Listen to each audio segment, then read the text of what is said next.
Hello friends, welcome to Kankalai family vlog. இன்றைக்கி நம்ம வீடியோவில் என்ன பார்க்க போகிறோன்னு பார்த்தீங்கன்னாக்கா, ரொம்பவும் பழமையான ஒரு இரும்பு சட்டி ரொம்ப துருப்பிடிச்சி கிடக்குதுங்க.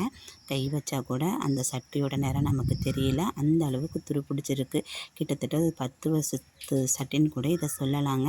நல்லா தான் பயன்படுத்திக்கிட்டு இருந்தோம். கடைக்கு எடுத்துகிட்டு போயிட்டு அப்படியே விட்டுட்டதுனால அப்படியே துருப்பிடிச்சி வந்துருச்சு. இதை சுத்தம் பண்ணுறதுக்கு பார்த்திங்கன்னா இந்த பேப்பர் தாங்க எடுத்திருக்கேன். சாண்டு பேப்பர் எடுத்திருக்கேன். எங்கள் ஊர் பக்கம்லாம் இதை பட்டை சேலை அப்படின்னு சொல்லுவோம்.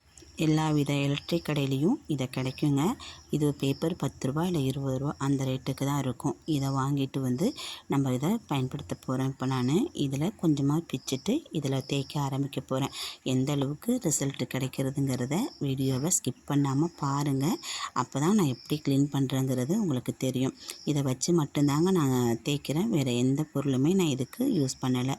இந்த ஒரு பேப்பர் மட்டும்தாங்க வச்சு நான் யூஸ் பண்ணியிருக்கேன். இது மட்டும்தான் வச்சு இறுதி வரைக்குமே தேய்ச்சிருக்கேன்.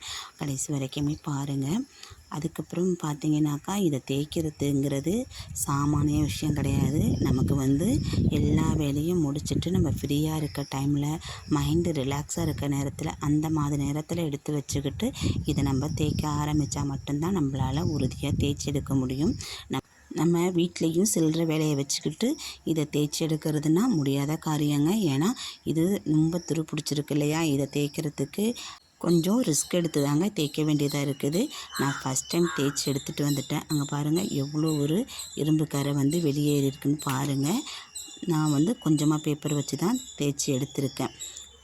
இதை தேய்க்க தான் நமக்கு அதில் உள்ள துரு எல்லாமே வெளியேறும் போல் இருக்குது. நான் வெளியேறின துருக்கரை எல்லாத்தையுமே இந்த பேப்பரில் உங்களுக்கு கொட்டி காமிக்கிறேன் பாருங்கள். காமிச்சிட்டு எந்த அளவுக்கு சட்டியோட ரிசல்ட் இருக்குதுன்னு பாருங்கள். அதாவது ஒரு 10% உள்ள இரும்பு கரையெல்லாம் வெளியேறிடுச்சு. இன்னும் 90% அதில் இருக்குது. திரும்பியும் அதையே இந்த சாண்டு பேப்பர் வச்சு தாங்க நான் தேய்க்க போகிறேன்.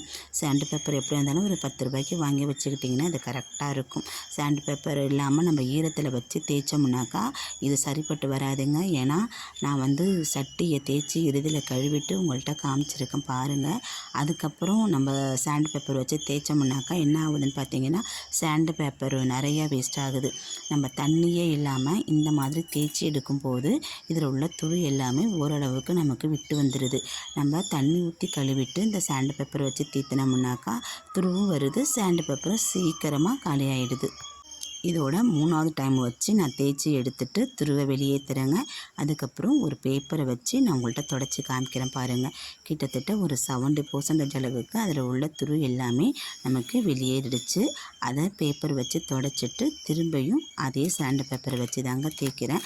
நான் வீடியோவை ஸ்கிப் பண்ணிலாம் உங்களுக்கு காமிக்கல, ஆனால் ஓட விட்டு நான் காமிச்சிருக்கேன். ஏன்னா அப்படியே காமிச்சோம்னா வீடியோ லென்த்தாக போகுங்கிறதுனால வேறு எந்த பொருளையுமே வச்சு இதில் நான் யூஸ் பண்ணலை. ஏன்னா உங்களுக்கு பார்த்தா தெரியும், நான் தண்ணி கிண்ணி வச்சு கழுவிட்டோ தொடச்சிட்டோ அந்த மாதிரிலாம் செய்யலை. நான் சட்டியை அந்த பேப்பர் வச்சு மட்டும் தொடச்சிட்டு உங்களோட ஷேர் பண்ணிகிட்ருக்கேங்க. இப்போ திரும்பியும் அந்த வெள்ளை பேப்பர் வச்சு தொடச்சிட்டு உங்கள்கிட்ட காமிக்கிறேன் பாருங்கள். ஒரு 80% அளவுக்கு நமக்கு சுத்தமாகி வந்துருச்சு. திரும்பியும் இதை தொடச்சி எடுத்துட்டு தண்ணி ஊற்றி கழுவி பார்க்கலாங்க. இங்கே பாருங்கள், தண்ணி ஊற்றி கழுவுனா இரும்பு கரை எல்லாமே அடிச்சுக்கிட்டு வந்துருச்சு. கை பக்கம் அக்கம் எல்லாமே ஒரே துருக்கரை தாங்க. இந்த பாருங்கள், ஈஸியாக தேய்ச்சி எடுத்துட்டேன் அப்படிங்கிறதெல்லாம் சொல்லவே முடியாது. கொஞ்சம் ரிஸ்க் எடுத்து தான் தேய்ச்சேங்க. இதை தேய்ச்சி எடுக்கிறதுக்கு எப்படியா இருந்தாலும் எனக்கு ஒரு 3/4 மணி நேரம் டு 1 மணி நேரம் ஆனது. கொஞ்சம் நேரத்திலலாம் தேய்ச்சி எடுத்துட்டேன், சீக்கிரமாலாம் தேய்ச்சி முடிச்சுட்டேன்லாம் நான் உங்கள்கிட்ட சொல்லலை. தேய்ச்சி எடுக்கிறதுக்கு 1 மணி நேரம் விட்டு ஆணுச்சுங்க. இது கூட லெமன் வச்சு தேய்க்கிறேன். அதில் இருக்கிற சொச்சம் மிச்ச இரும்பு கரையும் எடுத்து விட்டு வந்துடும். நான் லெமன் பாதி தான் இருந்துச்சு, அதனால் அதை மட்டும் வச்சு தேய்க்கிறேன். லெமன் கொஞ்சம் அதிகமாக புழிஞ்சு விட்டு நீங்கள் தேய்ச்சிங்கன்னா இன்னும் சூப்பராக நமக்கு க்ளீன் ஆகி வந்துடும். அது மேலேயே இந்த சாண்டு பேப்பரை வச்சு இந்த லெமனோட தேய்ச்சி நான் அந்த துருவ பூரா எடுக்கிறேங்க. அங்கே பாருங்கள், எடுத்துகிட்டு காமிக்கிறேன் பாருங்கள். சட்டி ஒரு 90% அளவுக்கு நமக்கு க்ளீன் ஆகி வந்துட்டு இதை நம்ம எடுத்துகிட்டு போய் நல்ல தண்ணியில் நல்லா கழுவி எடுக்க வேண்டியதாங்க. இப்போ நான் உங்கள்கிட்ட கழுவிட்டு காமிக்கிறேன் பாருங்கள். நான் துரு பிடிச்ச தண்ணியிலே தான் கழுவிருக்கேன். இங்கே பாருங்கள், இங்கே பாருங்கள், துரு எல்லாமே ஓரளவுக்கு நமக்கு வெளியேறி வந்துட்டு இந்த தண்ணியை நம்ம ஊற்றிட்டு இன்னும் கொஞ்சம் நல்லா தேய்ன்னு தேய்ச்சி எடுத்துட்டு நல்ல தண்ணி ஊற்றி கழுவணுங்க.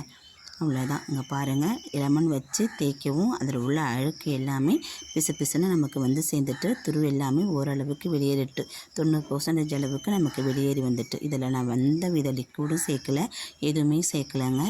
நான் வெறுமனையாக அந்த இரும்பு பேப்பர் மட்டும் தான் வச்சு நான் தேய்ச்சி எடுத்தேன். சுத்தமாக க்ளீன் ஆகி வந்துருச்சு பாருங்கள். 90% அளவுக்கு வந்துட்டு இதுக்கப்புறம் நம்ம கொண்டு போய் நல்ல தண்ணியில் நல்லா வச்சு கழுவிட்டு இதுக்கப்புறம் ஒரு சில ப்ராசஸிங் இருக்குது. அதை எப்படி செய்கிறேங்கிறத உங்கள்கிட்ட நான் காமிக்கிறேன் வாங்க. இதை நல்லா கையை வச்சு தேய்ச்சிட்டு இதை தண்ணியை எல்லாத்தையுமே நம்ம வடிகட்டி எடுத்துடலாம். எடுத்துகிட்டு நல்ல தண்ணி ஊற்றி நம்ம கழுவிட்டு எடுத்துகிட்டு வந்துடுறேன். நல்ல தண்ணி ஊற்றி கழுவி எடுத்துகிட்டு வந்ததுக்கப்புறம் இந்த சட்டி பார்த்திங்கன்னா இந்த மாதிரி தாங்க இருக்குது. அதில் உள்ள தண்ணி எல்லாத்தையுமே நான் வெளியேற்றிட்டேன். ஏன்னா திரும்பவும் வச்சா துரு பிடிச்சிட்டா தேய்க்கிறது கஷ்டம் அப்படிங்கிறதுனால. இந்த உள்ளார இருக்கிற கருப்பு நான் ஏற்கனவே சட்டி வாங்கிட்டு வந்து பழக்கும் போது அந்த இடத்துல கறி பிடிச்சது. அந்த கருப்பு கரை தான் அதில் இருக்குது, அது இரும்பு கரை கிடையாதுங்க. இதை நான் அடுப்பில் வச்சுருக்கேன். அடுப்பில் நீங்கள் வைக்கும்போது கஞ்சி தண்ணி இருந்து ஊற்றி வச்சிங்கன்னா அதில் பொங்கி வரும்போது அந்த இரும்பு கரை எல்லாமே அடிச்சுட்டு வந்துடுங்க. என்கிட்ட இப்போதைக்கு கஞ்சி தண்ணி இல்லை, அதனால் நான் ஒரு கைப்பிடி ரீசன் அரிசி சேர்த்து கொதிக்க வைக்கிறேன். அந்த தண்ணி கொதிக்கும் போது பார்த்திங்கனாக்கா வெள்ளையாக நுரை பொங்கி வரும். இரும்பு கரை நிறையா இருந்துச்சுன்னா, துரு பிடிச்சிருந்தது நிறையா இருந்துச்சுன்னா அந்த நுரையிலேயே பொங்கி நமக்கு வெளியே வருங்க. அப்போ துரு இருக்குதுன்னு சொல்லிவிட்டு நம்ம இன்னும் கொஞ்சம் நேரம் நல்லா தேய்ச்சி எடுத்து பழக்கி வச்சுக்கலாம். இங்கே பாருங்கள், நுரை பொங்கி வந்துருச்சு. நான் கிளறி விட்டு கூட காமிக்கிறேன். துரு நமக்கு அந்த அளவுக்கு கிடையாது. இந்த தண்ணியை நம்ம வெளியேற்றிட்டு இதில் பார்த்திங்கன்னா இந்த ஓரத்தில் படிஞ்சிருக்க துரு எல்லாமே அடியில் வந்து சேர்ந்துருக்கும். அதை வந்து நம்ம தேய்ச்சி எடுத்துடணும். சுத்தமாக துரு இல்லைன்னு சொல்ல முடியாது. 90%க்கு இதில் துரு கிடையாது. ஒரு 10% துரு இதில் இருக்குங்க. இங்கே பாருங்கள், நான் சட்டியை தண்ணி எல்லாத்தையுமே வெளியேற்றிட்டு எடுத்துகிட்டு வந்துட்டேன். அங்கே பாருங்கள், கொஞ்சமாக துரு இருக்குது. இதையும் நல்லா ஒரு சாண்டு பேப்பர் வச்சு தேய்ச்சி எடுத்துட்டோம்னா நமக்கு சூப்பராக சட்டி க்ளீன் ஆகி வந்துடுங்க. இது கூட கொஞ்சம் போல் எண்ணெய் ஊற்றி நாலா பக்கமும் சுத்தமாக தேய்ச்சி விட்டுணுங்க. இந்த சாண்டு பேப்பர் வச்சு தேய்ச்சிட்டு க்ளீன் பண்ணிவிட்டு உங்கள்கிட்ட நான் காமிக்கிறேன். சட்டியை தேய்ச்சி முடித்து கழுவுனதுக்கப்புறம் அப்படியே விட்டுறாதீங்க. அதில் கண்டிப்பாக எண்ணெய் ஊற்றி தேய்ச்சி வச்சா மட்டும்தான் திரும்பவும் துருப்பிடிக்காமல் இருக்கும். இல்லைன்னா சட்டி பழைய நிலைமைக்கு போயிடுங்க. இதை தேய்ச்சி எடுத்துகிட்டு கழுவிட்டு உங்கள்கிட்ட காமிக்கிறேன் பாருங்கள். நமக்கு சூப்பராக சட்டை க்ளீன் ஆகி வந்துடுச்சு.